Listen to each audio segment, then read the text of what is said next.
रागिनी तिवारी जी के लिए भी चश्मदीद गवाह भी हैं और वीडियोग्राफी भी है कि चश्मदीद गवाहों ने तो उनको स्वयं गोली, कपिल मिश्रा साहब को भी पिस्तौल चलाते हुए और चश्मदीद गवाहों ने देखा है। रागिनी तिवारी जी को तो लोगों ने गोली मारते तक देखा है, जिसकी वजह से लोगों की जानें भी गई। सर, कपिल मिश्रा को अभी एफआईआर दर्ज ना करने को लेकर के जो कोर्ट ने मांगा है, दिल्ली पुलिस से जवाब मांगा है, इसको लेकर के क्या है अभी ताज़ा स्थिति? कि दिल्ली पुलिस के बहुत सारे जो भ्रष्ट अफसर हैं वो खुद इसमें मुलजिम हैं। जैसे भी डीसीपी सूर्या है, वो तो खुद ही कपिल मिश्रा को वहाँ लेके गए थे। तो उनसे ये उम्मीद रखना कि वो किसी प्रकार की निष्पक्ष जांच करेंगे, ये एकदम फिजूल की बात है और ये मज़ाहिया बात है। तो दिल्ली पुलिस के अधिकारी, इसमें बहुत सारे जो भ्रष्ट अधिकारी हैं जो कि होम मिनिस्ट्री में बैठे हुए अपने राजनीतिक आकाओं के कहने पे काम कर रहे हैं, वो तो खुद ही मुलजिम है। तो वो तो कभी ठीक इन्वेस्टिगेशन करेंगे नहीं। इसीलिए हमें मजबूरी में कोर्ट का सहारा लेके जो बुनियादी चीज़ें भी हैं कि जिन कपिल मिश्रा ने जिस प्रकार से दंगों में ना सिर्फ भड़काऊ भाषण दिए, लोगों को उस्काया, बल्कि खुद जाके हमले भी किए अपने साथियों के साथ, उसके लिए पुलिस उनकी पूरी मदद कर रही है, क्योंकि पुलिस तो उनकी साथी है इसमें। तो इसलिए हमें कोर्ट का दरवाज़ा खटखटाना पड़ रहा है। लेकिन सर, जो गिरफ्तारियां हो रही हैं अभी भी लगातार सर, उस पर क्या कर रहे हैं आप लोग? जैसे खालिद सैफी लंबे समय से जेल में है और डॉक्टर कपिल खान है सर, तो इन लोगों को कब तक उम्मीद की जाए, क्या कब तक लोग ये जेल से बाहर आ सकते हैं? देखिए, ये उम्मीद आप जब ही कर सकते हो कि जब हम न्यायपालिका को इतना जागरूक कर सकें कि वो ये समझ सके कि पुलिस जो है इसमें एक निष्पक्ष जांच एजेंसी नहीं है, बल्कि खुद मुलजिम है। पुलिस ने ही ये दंगे किए हैं, करवाए नहीं है सिर्फ आरएसएस और बीजेपी के लोगों और कार्यकर्ताओं और उनके बड़े बड़े नेताओं के साथ मिलकर, बल्कि पुलिस ने ये दंगे स्वयं भी किए हैं। जब तक अदालतों को हम ये समझाने में कामयाब नहीं हो जाते, या जब तक अदालतें अपनी आंखें इस प्रकार से खोलने के लिए तैयार नहीं हो जाती कि पुलिस खुद मुलजिम है इसमें, पुलिस के बहुत सारे भ्रष्ट अधिकारी, तब तक ये सब काम मुश्किल ही रहेंगे। क्योंकि जिस प्रकार से झूठी कार्रवाई पुलिस करती है और जिस प्रकार से पूरा झूठ पुलिस लिखती है, वो सिर्फ वही लिख सकता है जो खुद मुलजिम हो। तो सर, क्या लग रहा, समझ पा रही है अदालत या अभी ऐसे ही रवैया? देखिए, अभी तक तो अदालतें इस बात को बहुत, और ये कठिन भी बहुत होता है कि अदालतें स्वयं ही पुलिस जैसे ही उनके सामने आए पुलिस के अधिकारी उनको पकड़ के बंद करना शुरू कर दें। ये एक बहुत ही नई चीज़ होगी और जो बहुत जल्दी इन केसेस में होने वाली है, क्योंकि हमने इतने सबूत अदालतों के सामने रख दिए हैं, जो कि वीडियो की शक्ल में, जो कि चश्मदीद गवाहों की शक्ल में, जो कि दूसरे साइंटिफिक एविडेंस की शक्ल में।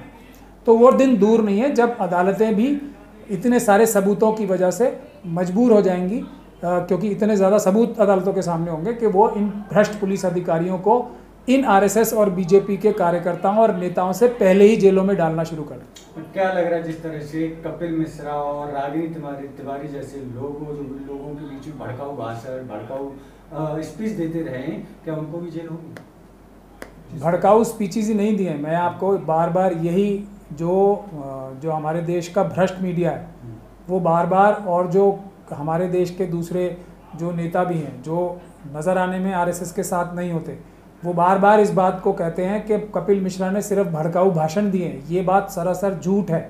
कपिल मिश्रा और उसके दूसरे बीजेपी और आरएसएस के साथियों ने ना सिर्फ भड़काऊ भाषण दिए हैं, लोगों को उकसाया है, लोगों को तैयार किया है हमले करने पे, सीए एनआरसी के पीसफुल प्रोटेस्ट करने वालों के ऊपर, रिजर्वेशन के लिए पीसफुल प्रोटेस्ट करने वालों के ऊपर, बल्कि खुद गोलियां चलाई हैं, खुद बम चलाए हैं, खुद लाठी तलवार और उन चीज़ों से हमले किए हैं खुद।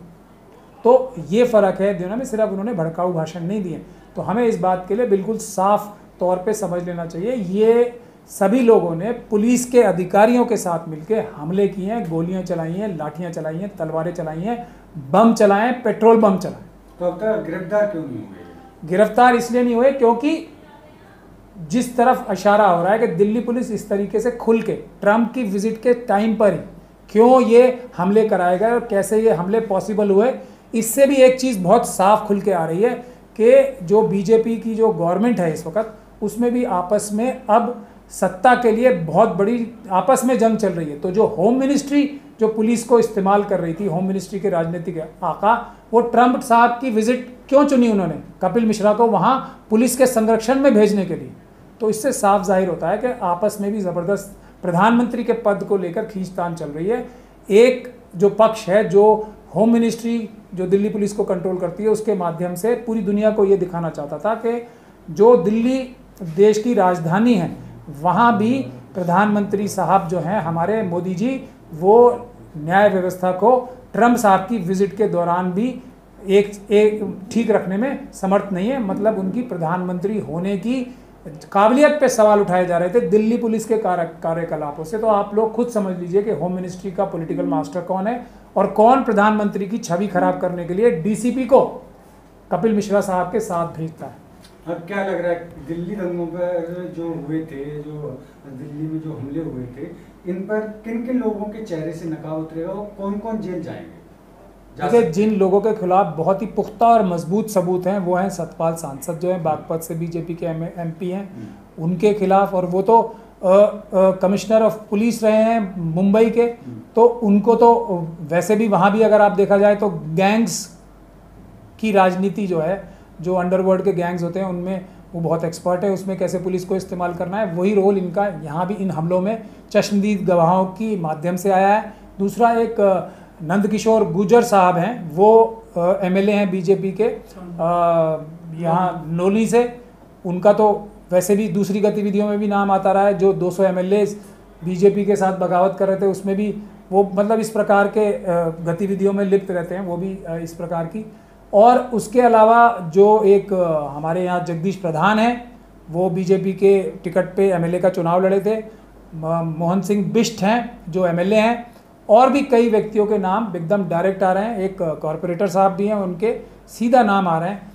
एक सिख कम्युनिटी से भी मिस्टर बाग हैं, उनका भी नाम आ रहा है, जो बिल्कुल साफ तौर पे गवाहों ने और जिनकी जो साइंटिफिक प्रूफ्स भी हैं उनके नाम तो एकदम साफ तौर पे आ रहे हैं। रागिनी तिवारी जी के लिए भी चश्मदीद गवाह भी हैं और वीडियोग्राफी भी है कि चश्मदीद गवाहों ने तो उनको स्वयं गोली, कपिल मिश्रा साहब को भी पिस्तौल चलाते हुए और चश्मदीद गवाहों ने देखा है। रागिनी तिवारी जी को तो लोगों ने गोली मारते तक देखा है, जिसकी वजह से लोगों की जानें भी गई। सर, कपिल मिश्रा, अनुराग ठाकुर और प्रवेश वर्मा का नाम लिया गया था जब जज मुरलीधर थे, तो उनका तबादला हो गया था। तो अब कोर्ट में सुनवाई हो रही है, अगर कोर्ट ऐसा कुछ करती है तो क्या ऐसा कुछ हो सकता है, सरकार की तरफ से अभी भी दबाव पड़ सकता है कुछ? देखिए, सिर्फ जजों का तबादला नहीं हो रहा, इस सरकार के दौर में तो लोगों ने जजिस को अननेचुरल डेथ मरते हुए भी देखा है। ये सिर्फ ट्रांसफ़र की बात नहीं है। आप पत्रकारों के ऊपर कितना दबाव है आप लोग सब जानते हैं, जो वकील हैं, जो डिफेंस काउंसिल है, उनके ऊपर कितना दबाव है ये हम लोग ही जानते हैं। हमारी भी, आप लोग किसी ना किसी दिन ये हो सकता है कि हम पे बहुत बड़ा हमला हो या हमें किसी झूठे केस में फंसाया जाए, हम पे भी दबाव है और हमें मारा भी जा सकता है। ये भी मैं खुल के बात कह रहा हूँ। आज हम यहाँ बैठे हैं तो सिर्फ बाबा साहब के जो मिशन है उसकी वजह से, हम उस हौसले की वजह से बैठे हुए हैं, और अपने जो हमारा ईमान है इंसाफ के लिए लड़ना, एक मुस्लिम कम्युनिटी का व्यक्ति होने की वजह से मेरा ईमान भी है इस बात के कि मुझे इंसाफ के लिए लड़ाई, कमज़ोरों के इंसाफ के लिए लड़ाई लड़ते हुए अपनी जान भी देनी, तो हम उस ताकत से इस काम को कर रहे हैं। नहीं तो रोज़ हम पे हमले होने की तैयारी है, और मुझ पे तो पहले भी हमले हो चुके हैं, इंटरनेशनल क्रिमिनल्स भी एंगेज किए जा चुके हैं मुझे मारने के लिए। तो हमारे ऊपर रोज़ दबाव है, झूठे मुकदमों में फंसाने के, हमें मारने तक के दबाव। तो जो वकील हैं उनके ऊपर दबाव है, जो प्रेस वाले हैं आप लोग सब जानते हो, प्रेस वालों तक को इस सरकार ने जेलों में भेजा है क्योंकि वो सही रिपोर्टिंग कर रहे हैं। आप लोग स्वयं उन खतरों को दिन रात देख रहे हो। तो चाहे जज हों, चाहे जो एक आध ईमानदार पुलिस अफसर हैं उनके खिलाफ भी, तो चाहे जो भी व्यक्ति हो जो संविधान के लिए काम कर रहा है, संविधान बचाने के लिए, जो इंसाफ के लिए काम कर रहा है और जो जुल्म के खिलाफ आवाज़ उठा रहा है, उसकी जान भी खतरे में है और उसकी जो आज़ादी भी है वो खतरे में है इस सरकार पे, क्योंकि मनुवाद जो है इस सरकार पे पूरी तरह से हावी है। सर, आप सीनियर एडवोकेट हैं, लेकिन सर डीएसपी देवेंद्र को जमानत मिल जाती है, लेकिन जो सीएनआरसी का आंदोलन कर रहे थे लोग, उन लोगों को जमानत नहीं मिलती है, ऐसी आखिर क्या वजह है सर? देखिए, पुलिस ने जानबूझ के चार्जशीट ही फाइल नहीं की, क्योंकि उनके संबंध जो हैं उन्हीं मनुवादी ताकतों से हैं जो इस देश में आतंकवाद फैलाने के लिए असली जिम्मेदार हैं। तो उनके तार तो उनसे जुड़े हुए हैं। दूसरी ओर एक और सरदार जी हैं, वो सिर्फ लंगर खिला रहे थे संविधान बचाने वालों को, जो कि उनका राजनीतिक फ़र्ज भी है, सॉरी धार्मिक फ़र्ज भी है, क्योंकि सिख कम्युनिटी में DS बिंद्रा साहब को उनका एक धार्मिक कर्तव्य है कि जहाँ भी जाएं वो लोगों को, जहाँ लोग हैं वहाँ पे उनको खाना खिलाएं, उनकी सेवा करें। ये उनका सिख धर्म के हिसाब से धार्मिक कर्तव्य है। तो उनको तो धार्मिक कर्तव्य निभाने की वजह से, जो कि संविधान बचाने के लिए लोग बैठे हुए थे, बाबा साहब की तस्वीर, एक सबसे बड़ी चीड़ इन्हें बाबा साहब की तस्वीर से भी है, सब मनुवादियों को इनका सबसे बड़ी तकलीफ ये है। और बाबा साहब की तस्वीर जलाई भी गई है चांदबाग और दूसरे प्रोटेस्ट में, अगर आप लोगों ने कवर किया होगा, हर जगह आप लोगों ने देखा है बाबा साहब की तस्वीर और जय भीम के नारों से ही ये सब CAA NRC प्रोटेस्ट गूंज रहे थे।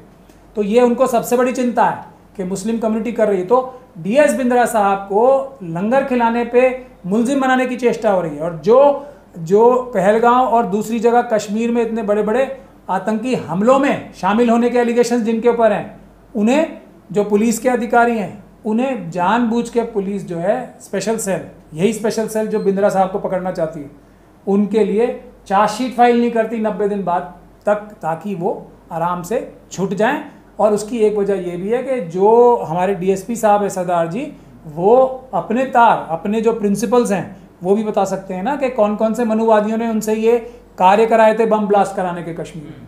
तो ये वजह भी है जो उसकी वजह से उनको बेल दिलाई गई है, ताकि वो असली नाम ना खोल दें बड़े बड़े लोगों के। और खाकी और जो खादी में जो कनेक्शन है वो अभी दुबे साहब, जो अभी एक जिनका एनकाउंटर भी इसी वजह से किया गया है कि वो अपने प्रिंसिपल्स के, यानी कि अपने बड़े लोगों के नाम ना खोल दें।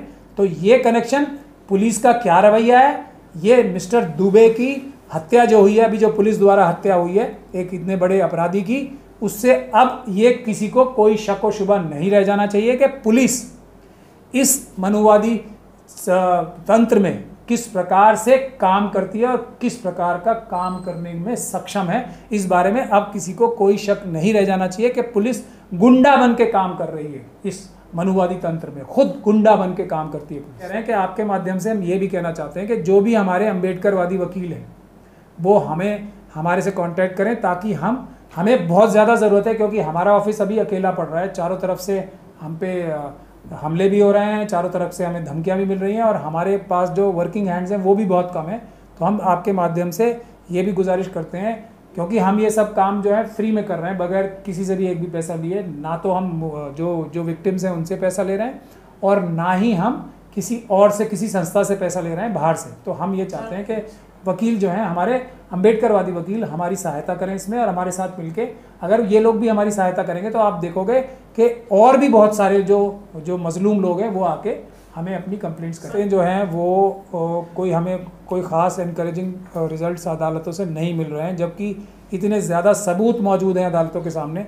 तो एक जो गोदी मीडिया जो एक माहौल बना देती है उसका असर अदालतों भी पड़ता है, लेकिन हमें उम्मीद है कि धीरे धीरे करके अदालतों को हम सच्चाई बता पाएंगे और तब आप लोग देखोगे कि बहुत सारे मनुवादी लोग, ऐसे मनुवादी लोग जेलों में जाएंगे जिसकी आप शायद ख्वाब में भी नहीं सोच सकते। खबरों में बने रहने के लिए फोरम 4 को सब्सक्राइब करें और नोटिफिकेशन पाने के लिए बेल आइकन दबाएं।